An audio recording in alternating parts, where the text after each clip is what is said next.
Originally, one of the plans was that in the second session we'll have question and answers, but I just feel like flowing with Savitri.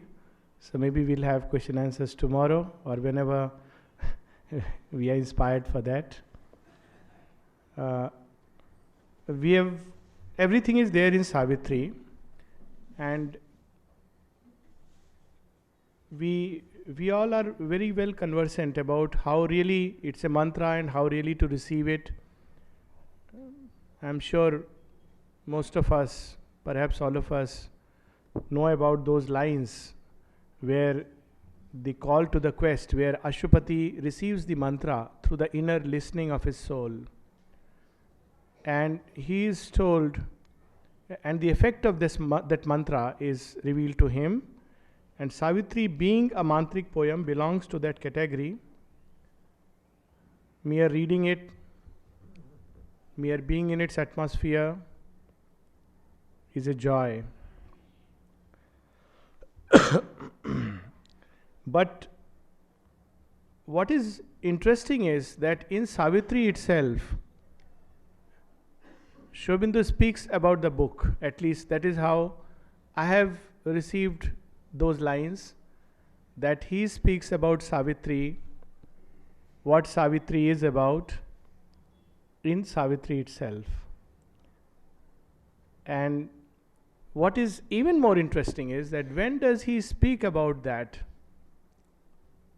When he has pierced through the gulfs of the night, when he has torn the shields, the thick shields of falsehood and ignorance, and released the hidden script of God, which hides as if in a ukase, buried in the depths of the human consciousness, of the earth consciousness. And when he has read those, then he speaks about this book. At least that is how I have understood it. And when we read it, we will see how close it comes to the description of the book itself. But first, a few lines before the description of the book. This is Book 2, Canto 8, The World of Falsehood, page 231. Ashupati has seen through what lies behind the mask, which means that it's the highest and the most integral knowledge which has reconciled the two last irreconciliables, the divine and the undivine. Aurobindo speaks about it as the last difficult reconciliation to bring about. It's only possible when one has not just gone up above and had revelations, but when one has descended right into the depth of the night and seen that night is a mask, falsehood is a mask, ignorance is a mask, pain is a mask, there is nothing else but delight. And Ashupati reaches that point, page 231. Few lines below, where darkness peers from her mattress grey and nude, and stood on the last locked subconscious floor. It's only after that is revealed, all this revealed, then Aurobindo writes Savitri, where being slept unconscious of its thoughts and built the world not knowing what it built. In the very depths of the inconscience there sleeps the great being. The mother speaks about it in one of her visions, where she speaks about going right into the depths of the inconscient, where he sees the being in purple light, emanating constantly those vibrations of light. And that builds the worlds. It seems as if it's emerging from the void, but there the being is sleeping even in nothingness. This is something very interesting because we normally think about God is up there, and here constantly and progressively it becomes a void. But Shundan speaks about being sleeping there and building the worlds. There waiting its hour, the future lay unknown.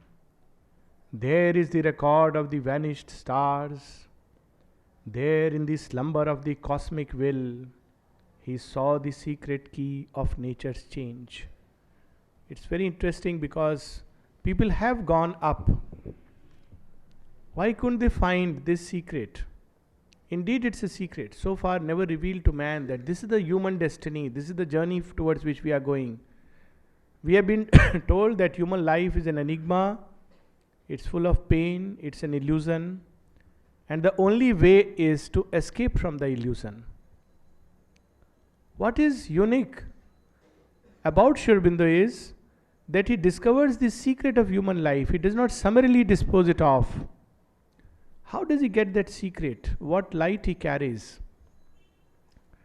He speaks about it in one of his letters, where he says that to understand the why it was so, this world, the way it was built, he goes up, up, up, and he sees the division, but doesn't get the secret of that division. And then he plunges down into the abysses of matter, and there he finds the being sleeping there, and he understands why this division has come to be. He speaks about it in a God's labor. On a desperate stair my feet have trod. A voice cried, go where none has gone, dig deeper, deeper yet, till thou meet the grim foundation stone, and knock at the keyless gate. There he finds the secret, and that secret he reveals. And what is that secret? Here he summarizes it very beautifully. A light was with him, an invisible hand was laid upon the error and the pain, till it became a quivering ecstasy, the shock of sweetness of an arm's embrace. Such a beautiful line. You are in the thick of night when slowly everything has abandoned you. Those whom you love and those whom you hate, you carry them always together. They are our august companions. And those whom you cherish and those whom you are repulsed by, everything is left behind. And you are alone in the thick of night. And what do you find there? Suddenly, the shock of God's embrace. Aurobindo speaks about here is the shock of an arm's embrace. The shock of sweetness of an arm's embrace. He saw in night the eternal's shadowy veil. Knew death for a cellar of the house of life. In destruction, felt creation's hasty pace. We often ask, supramental has come, but also the Iraq and US war, and now the not just Middle East, every part of the world is burning. All around India, if you see, everything is burning. India no less than all the world around it. And what is it about? Well, Aurobindo had foreseen that the coming darkness is a preparation for the greater dawn. In one of his letters he writes, when Kishore Gandhi asked him about the darkness, and he says, I am afraid I cannot hold out anything but cold comfort. Things are worse. Things are bad. They may grow worse, or worse than worst if that were possible. But all of us who have seen the light knew that as a preparation for the coming dawn. And then he describes it as its necessity even. Just as in the individual yoga, the subconscious is dug up to release the wells of light. We have in the Vedic images so beautiful stories of the Angiras and the cows, of Rishi Agastya, etc. That has to be released. So in individual yoga, the yoga enters the subconscious, and there are the formats of the ignorance. Shubhendu will describe it, and they have to be toned. We have signed a contract paper based on which we are again and again pulled back. That contract has to be toned there. Those papers are hid there. Like, crafty lawyers, doctors are no better. So they keep the secret to themselves. They don't tell the patient that you are going to get well, don't worry. And they say, take this medicine and come back to me again and again. So lawyers hide the secret, and they keep it in the safe. So there is our document with name and everything, our contract with ignorance. And that has to be torn. And Sri Aurobindo goes there and tears it for the earth. He speaks about it in one of his letters when he says, it took us 10 years to destroy the earth's past so that a fresh ground can be raised for the new light to spring up. Now it will take place slowly and slowly. So we should not be appalled or intimidated by the destruction all around, whether in individual life or in the collective life, because in destruction felt creation's hasty pace, new loss as the prize of a celestial gain, and hell as shortcut to heaven's gates. Is this not about all our lives? Then, in illusion's occult factory, you see such modern images come. Really, this is one passage where Sri Aurobindo used very modern images: factory, printing house. Then, in illusion's occult factory, and in the inconscient's magic printing house, tone were the formats of the primal night. Sri Aurobindo goes there and says, where are the contracts? Show me for man. And they are shown that, look, you have consented to be tied to night and ignorance forever. So let me have a close look. And with the hand of light, as if it tears it off for all of us. Tone were the formats of the primal night and shattered the stereotypes of ignorance. All over the world we see what, over-enthusiasts say loss of values. And they're very sorry about it. They wonder what's happening to the world. Well, they were stereotypes of ignorance. They had to go for a new light to come in. They may be nice. Ignorance creates nice things also. Good human beings are also products of ignorance. Though they think being good that we know, but goodness is not equivalent to knowing.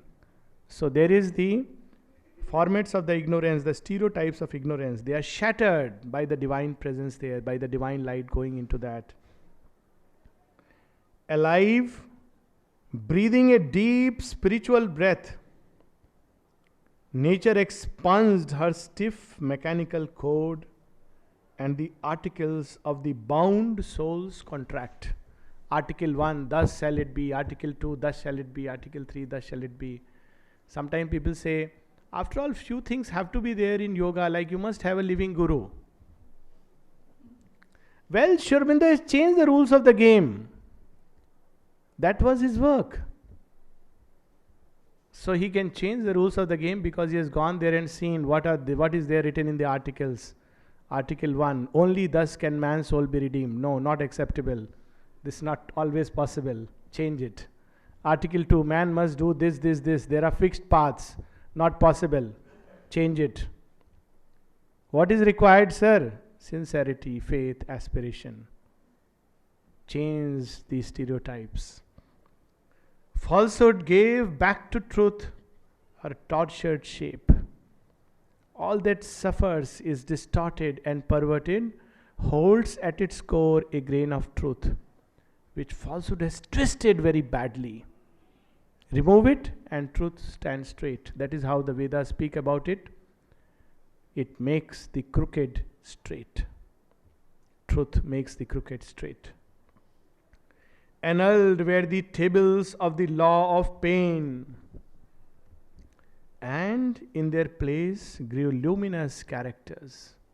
What is pain but a mask to hide delight, or a preparation for a greater ecstasy? Who could write it except one who had gone into the very depths of pain and known its secret? And that is Aurobindo. And now comes the description of the book, where all these formats are toned. There is no format of ignorance, stereotypes of ignorance. A book of yoga which uses the word yoga very few times. It doesn't teach us how to meditate, though there is a brief description of that also here. Everything is changed. The skillful penman's unseen finger wrote his swift, intuitive calligraphy. We can visualize Aurobindo sitting on his desk with the pen, but he was not just holding the pen, he is the pen man with a capital P. He is the one who writes the world fate. That time it's not Aurobindo in his frontal aspect, but Aurobindo, the divine incarnate, who comes to tear the formats of ignorance, to remove these stereotypes, and to rewrite Earth's fate and destiny. That's why the mother says what Aurobindo represents in the world's history is not a teaching, not even a revelation, but a mighty action straight from the Supreme.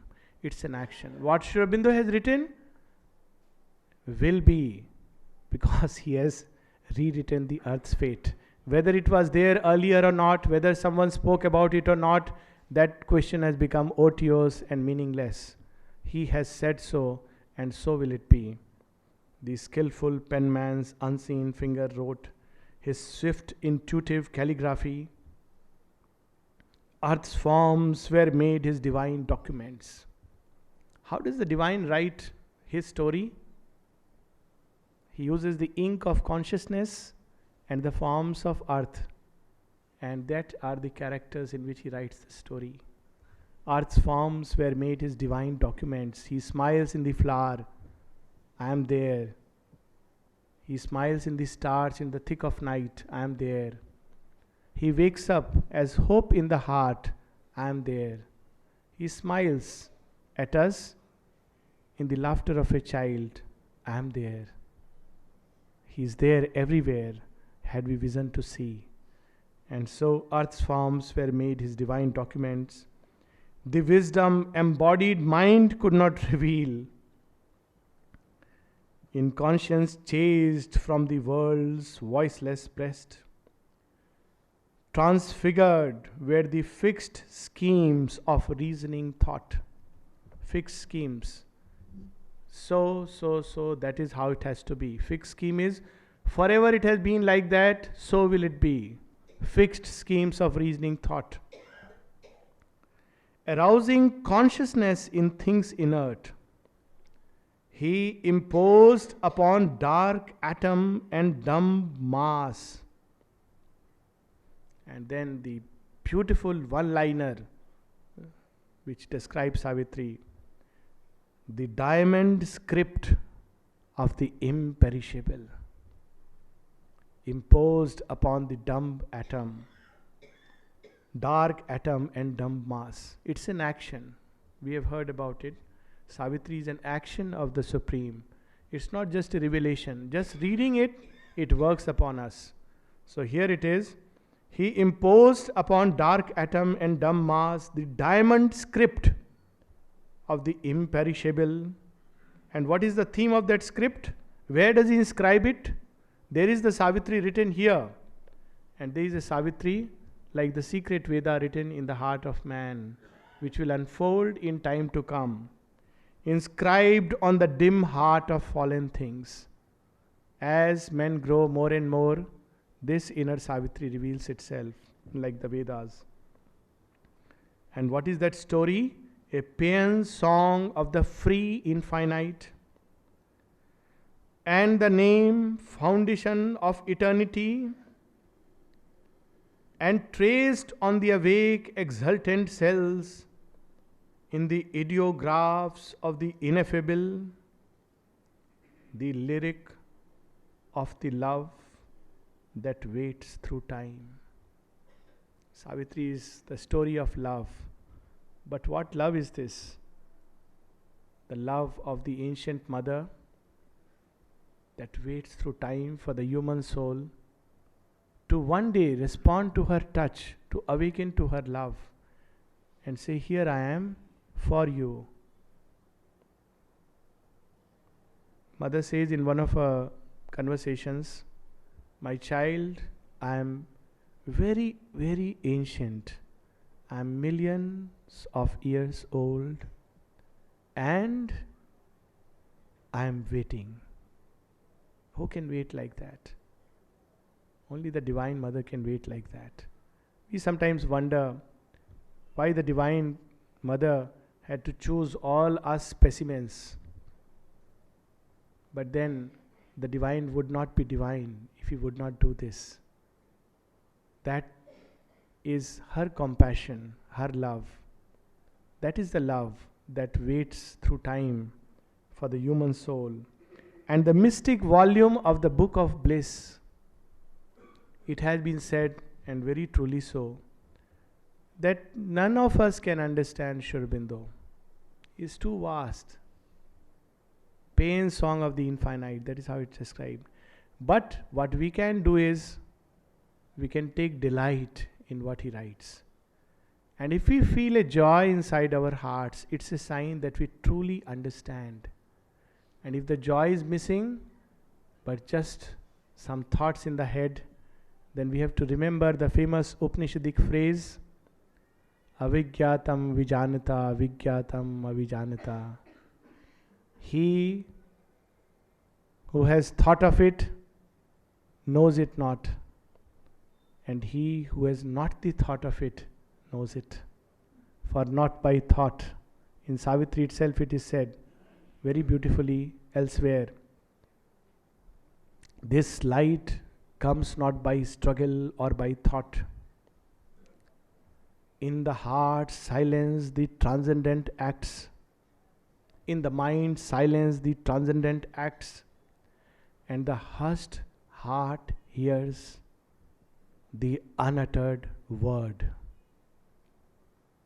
When the mind is quietened from the deafening noises of the tramp of life, when the heart leaves all the crowded guests that are all the time moving around in it, then it hears the song of the infinite. Then it reads the book, the lyric of love. Then it feels the joy, the bliss that build the worlds through this book. And the mystic volume of the Book of Bliss and the message of the superconscient fire. There is a message. What is that message in Savitri? It is the message of the superconscient fire. So this is the story of Savitri, the book of love, the book of bliss, the lyric of love, the song of the infinite, written by the through swift intuitive calligraphy, not through thought, analyzing and writing. Directly the consciousness, the force of the Supreme comes to the pen and the skillful, it's almost a verbal description of how it would be written.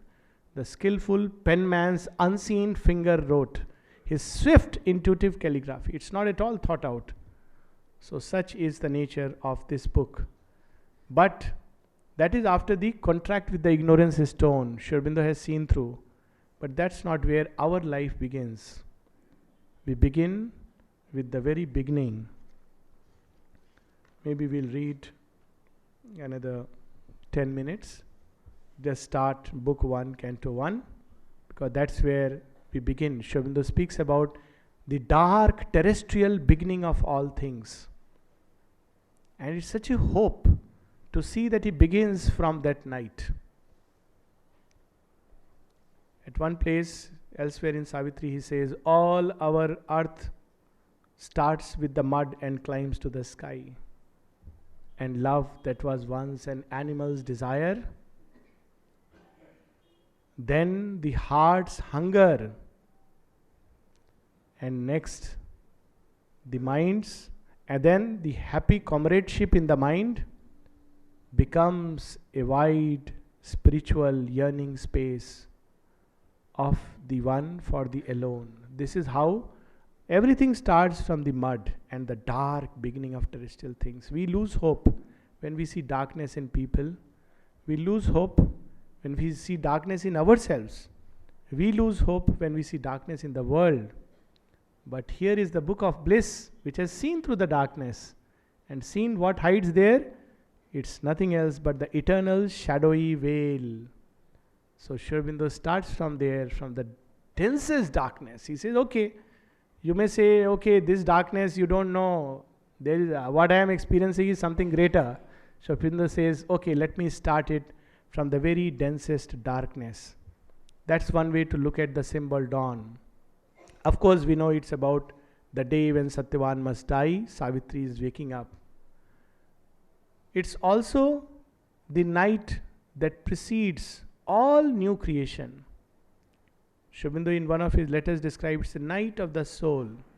And every time we go through this night and experience this night, we must know that some formats of the ignorance are being torn. We don't know it. But when we come out of that, then we discover, oh, it was for a greater light that you took us through this. So this is the darkness, the dark beginning of all things. It is the night before the dawn of creation.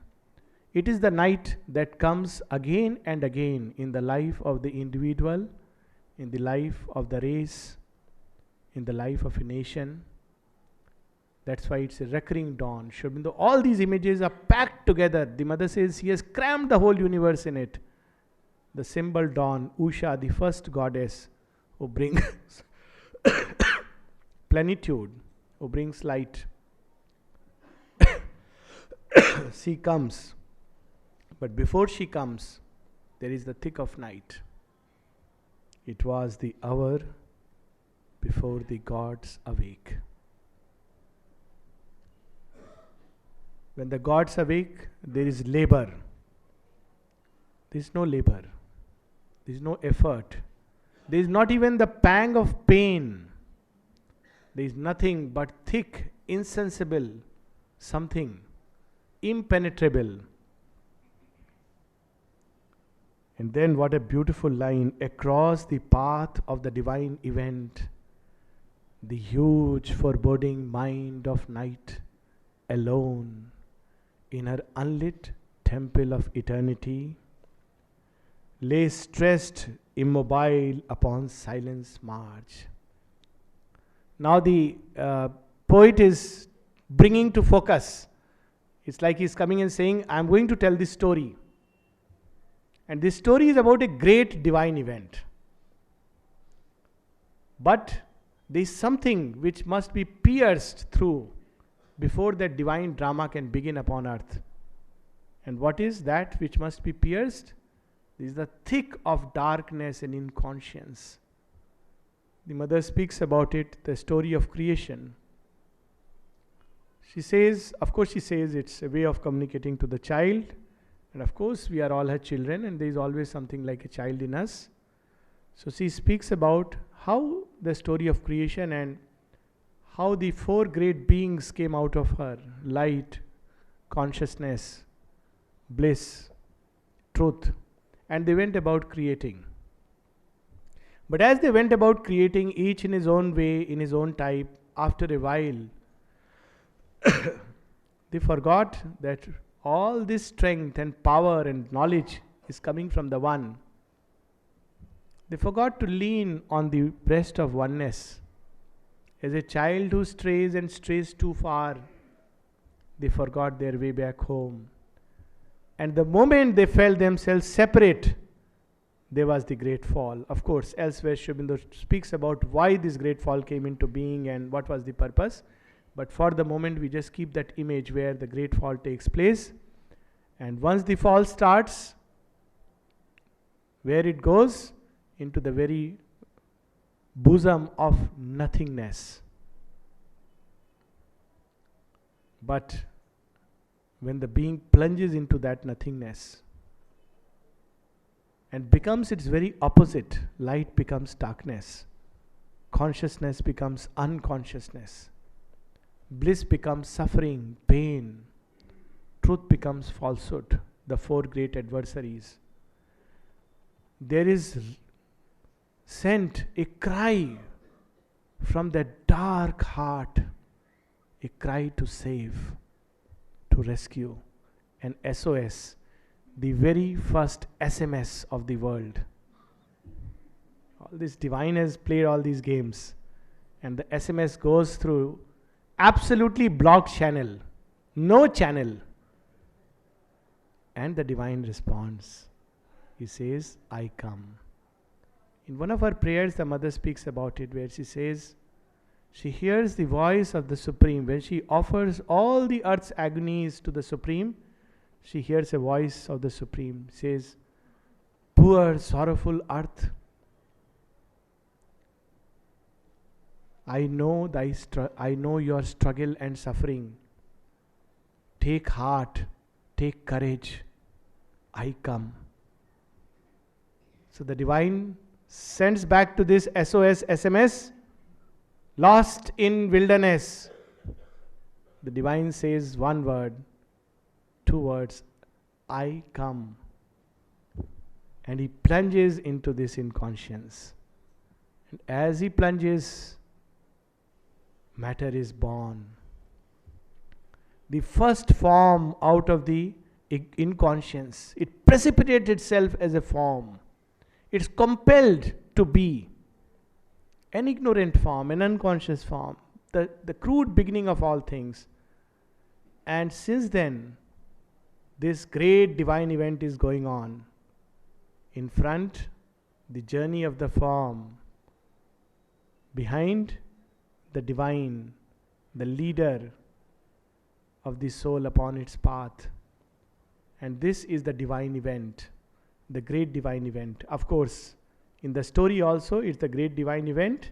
Savitri must rescue the soul of Satyavan, the soul caught in ignorance. And when does it start? This story starts very, very old, the most ancient of stories and the most modern of stories and the most futuristic of stories. Across the path of the divine event, we have this in great dramas, that there is a great villain who stands between the hero and his work. Now, who is the villain here, if we may call it? The huge foreboding mind of night. It stands between that great event. I won't let this drama be. So it stands in his unlit temple of eternity. Almost one felt, opaque, impenetrable. In the somber symbol of her eyeless muse, the abysm of the unbodied infinite. Aurobindo at one place says, don't try to sound the inconscient. Don't ever have this, oh, Aurobindo has spoken about inconscient. Let us try to see what it is. Test. Let us try to see what is there in the subconscious. Says, don't try that. This is for the divine to do. Anyways, we are so much grasped by it. He says, why? Because the more you tease, the more it stretches endlessly. For the inconscient too is infinite. It is the shadow of the infinite which becomes inconscient. So that too is infinite. And after all, God must have an equal. What is the joy if the wrestle is with something unequal? The abysm of the unbodied infinite, a fathomless zero, occupied the world. There are two ways, two kinds of non-being, if one may say so, because it's a term which is used in spiritual experience, and one could go to two poles. One is going beyond being to that which cannot be described, spoken of, and yet they have used the term Parabrahman. Aurobindo speaks about, in one of his poems, he says, he is we cannot say, nor he is not. For nothing too is a conception of himself unguessed. Both time and timelessness sink in that sea. Time becomes a wave and space a wandering drop. So there is that non-being who is beyond the being. The Buddha speaks about that. Where, and of course the Upanishads speak about that. The Taoists speak about that, which is beyond all description. You can't even say it's a being. But there is the other non-being, where being sleeps in a fathomless emptiness. He is asleep in that. And that is the other end. A fathomless zero occupied the world. A power of fallen, boundless, self awake. Between the first and the last nothingness. We just spoke about it. The first and the last nothingness. One for whom nothing can be said. That which is beyond everything. And one which seems to be nothing, yet carries in its heart everything, but yet to be manifested, the boundless self which has fallen into and hides in this inconscient, which must start its journey again, recalling the tenebrous womb from which it came, turned from the insoluble mystery of birth and the tardy process of mortality, and long to reach its end in vacant naught, as in a dark beginning of all things, a mute, featureless semblance of the unknown,